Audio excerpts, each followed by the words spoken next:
Et avec, sur la question de est-ce que l'islam impose le voile, je fais partie des gens qui considèrent absolument pas.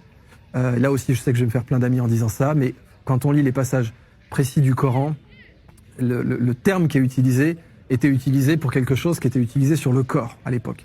Et les archéologues le savent. On parle d'un vêtement. Le terme qui est utilisé dans le Coran est un terme qui représente un vêtement mis sur la poitrine. Donc, alors en plus de ça, dans le contexte, c'est précisément pour les femmes du prophète. Donc on est encore plus...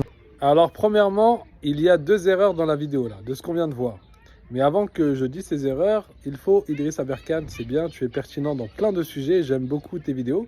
Mais par contre, lorsqu'il s'agit d'islam, ne te sens pas obligé de te prononcer si tu n'as pas forcément bien étudié en profondeur le sujet. Et ici, d'ailleurs, par exemple, tu vas contredire 14 siècles de spécialistes dans la question. Tu vois, donc tu peux pas simplement par une petite lecture, et même tes arguments, ils ne sont pas pertinents du tout. Par exemple, tu vas utiliser un verset, tu vas dire qu'il y a un verset où Allah Azza wa Jal oblige dans le Coran aux femmes du prophète, alors que dans le même verset, il dit les femmes des croyants.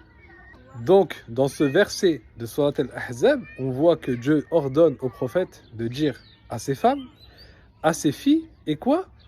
Nisa, les femmes de qui? Al-Mu'minin. Et dans Surat An-Nur, c'est encore plus clair. Là, Allah Azza wa Jal ordonne au prophète de dire aux croyantes. Donc ce n'est pas simplement les femmes du prophète, mais c'est les croyantes de manière générale. Puis après, tu nous dis que c'est prouvé avec les archéologues qu'en fait c'est un vêtement simplement qui est mis sur la poitrine. En fait non, Dieu utilise quelque chose de très précis. Il parle de rabattre. Pourquoi on parle de rabattre le voile? Tout simplement parce que si tu le prends dans le contexte, tu comprends que en fait, les femmes de la Jahiliya, de ce qu'on appelle la période pré-islamique, elles avaient déjà une certaine éthique et une certaine pudeur. Et ce qu'elles portaient, c'était déjà des grandes robes avec un foulard qui cachait leurs cheveux, sauf que une fois qu'elles mettaient sur le cheveu, le foulard était rabattu en arrière.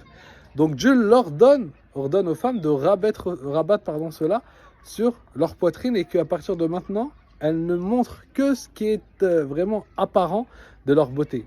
Donc si tu prends tous les versets pris dans leur contexte, ensuite, les hadiths, les paroles du prophète qui détaillent davantage, tu comprends que le hijab, bien sûr que si, c'est une obligation. Et ce n'est pas simplement un tissu que tu mets ici, non. Ça englobe les cheveux, ça englobe tout ce que les juristes, les spécialistes depuis 14 siècles sont tous unanimes dessus. Et si jamais une personne il nous dit que les atouts apparents ou la beauté apparente, c'est quelque chose de subjectif, non. Ils ont tous été d'accord, ils ont tous montré ce qu'ils ont été compris, en tout cas parmi les compagnons, ce qui est rapporté de manière authentique de eux. Abdullah ibn Abbas, Abdullah ibn Omar, Aïcha radiallahu anha, de manière authentique, c'est qu'ils disaient que c'était les mains et le visage.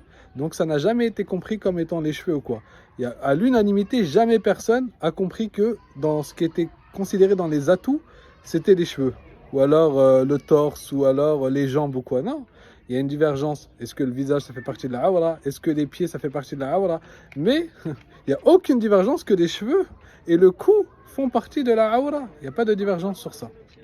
Maintenant, j'ai répondu à l'obligation, tout simplement pourquoi? Parce que comment il a argumenté son propos, c'était plus dans le sens de l'obligation du voile. Mais s'il parle de imposer dans le sens premier, c'est-à-dire, par exemple, qui n'est pas musulmane, on va lui obliger ou quoi? Non, c'est vrai. Regardez, là, on a un article du frère Ismaël Al-Rubaisi qui est très bien, où il parle que classiquement, les non-musulmans en terre islamique, regardez bien ce qu'il y avait, les femmes n'avaient pas d'obligation de porter le voile. Elles n'avaient pas, les non-musulmanes, elles n'avaient pas cette obligation-là.